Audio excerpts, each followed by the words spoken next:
नमस्कार, ambition classes आपका हार्दिक स्वागत करता है। आज आइए देखते हैं हम लोग करंट अफेयर जो आपके वनडे एग्जाम के पॉइंट ऑफ व्यू से बहुत ही अत्यंत महत्वपूर्ण है। चलिए देखते हैं, हाल ही में मेरा बिल मेरा अधिकार योजना किस मंत्रालय द्वारा शुरू की गई है। क्या है भैया, मेरा बिल मेरा अधिकार योजना किस मंत्रालय द्वारा शुरू की गई है? तो वित्त मंत्रालय द्वारा। यानी वित्त मंत्रालय द्वारा कौन सी योजना शुरू की गई है? मेरा बिल मेरा अधिकार योजना। कितने दिनों के लिए शुरू की गई है? 12 माह के लिए। 12 माह मतलब 1 साल के लिए, है ना। और सबसे पहले टेस्टिंग की जाएगी। कितने राज्यों में की जाएगी? 5 राज्यों में। 5 कौन कौन से राज्य शामिल हैं? हमने कहा 2 यूटी शामिल किए गए हैं और 3 स्वतंत्र राज्य शामिल किए गए हैं। 3 स्वतंत्र राज्य कौन कौन से हैं? हमने कहा असम हो गया, गुजरात हो गया, हरियाणा हो गया। और 2 यूटी कौन कौन से हैं? यूटी मतलब यूनियन टेरिटरी, ठीक है ना। और यूनियन टेरिटरी कौन कौन से हैं? हमने कहा 2 हैं। एक है दमन दीव प्लस दादर नगर हवेली और एक है पुदुचेरी। यहाँ पर दमन दीव और प्लस लगा है दादर नगर हवेली, यानी कि इन दोनों को एक किया गया। ये पहले दोनों अलग अलग यूटी थे, अब इनको एक करके क्या बना दिया गया है? एक यूटी बना दिया गया है। और इनको कब जोड़ा गया था? तो दोनों को एक किया गया था 26 जनवरी सन 2020 को जोड़ा गया था।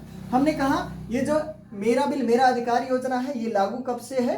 1 सितंबर सन 2023 से लागू है। मेरा बिल मेरा अधिकार योजना है क्या? ये मेरा बिल मेरा अधिकार योजना यानी कि जीएसटी द्वारा बिल लेकर अपलोड करना होगा। यानी कि जो हम लोग किराना स्टोर से या किसी भी स्टोर से जो हम लोग सामान खरीदते हैं उस सामान को जीएसटी सहित बिल लेंगे। जीएसटी सहित बिल लेने पर उसको अपलोड कर देंगे और अपलोड करने पर जो लकी ड्रा यानी कि वित्त मंत्रालय द्वारा शुरू किया गया है, लकी ड्रा में जो शामिल हो जाएगा उसको 1 करोड़ रुपए तक का इनाम दिया जा सकता है, ठीक है ना। याद रखिएगा।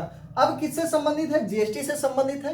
तो हम लोग देख लेते हैं जीएसटी क्या है। हमने कहा जीएसटी भैया गुड्स एंड सर्विस टैक्स है, यानी कि जो कैसा कर है? एक अप्रत्यक्ष कर है। कैसा कर है भैया?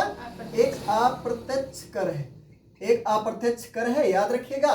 और इसका उल्लेख जीएसटी काउंसिल का उल्लेख आर्टिकल नंबर 279A में किया गया है। और जीएसटी का उल्लेख अगर पूछा जाए तो अनुच्छेद 246A में किया गया है। जीएसटी काउंसिल का अध्यक्ष कौन होता है? तो वित्त मंत्री होता है। और वित्त मंत्री कौन है इस समय वर्तमान में? यानी वर्तमान में कौन है? हम कहेंगे निर्मला सीतारमण जी हैं। और निर्मला सीतारमण जी हैं, ये पहली पूर्णकालिक महिला वित्त मंत्री हैं। और अगर पूछ ले कभी कि पहली महिला वित्त मंत्री कौन थी भैया, तो इंदिरा गांधी जी थी। GST goods and service tax जो हमारे भारत पर 1 जुलाई सन 2017 से लागू होता है, जो विजय केलकर की समिति की सिफारिश पर लाया जाता है। हमने कहा जीएसटी लाने के लिए संविधान में कुछ संशोधन किया गया होगा। वो कौन सा संशोधन है? 101वां संशोधन। 101वां संविधान संशोधन करके जीएसटी को भारत में 1 जुलाई सन 2017 को विजय केलकर की समिति पर की सिफारिश पर लागू किया जाता है। पहला राज्य कौन सा है भारत का जिसमें लागू किया गया? तो असम है। और विश्व में अगर पूछे कि विश्व में जीएसटी सर्वप्रथम कहाँ लागू हुआ था, तो फ्रांस में। कब हुआ था? 1954 में। फ्रांस की राजधानी पेरिस है। कौन है भैया? फ्रांस की राजधानी पेरिस है। और फ्रांस में एक प्रसिद्ध एफिल टावर है, याद रखिएगा। एफिल टावर कहाँ है? फ्रांस में। फिर आ जाते हैं जीएसटी पर। हमने कहा जीएसटी दिवस कब मनाया जाता है? 1 जुलाई को। 1 जुलाई को ही क्यों मनाया जाता है? क्योंकि 1 जुलाई सन 2017 को भारत में जीएसटी लागू कर दिया जाता है। इतनी सी बात है। ये वीडियो आपको कैसा लगा कमेंट बॉक्स में लिखना ना भूलें। बहुत बहुत धन्यवाद।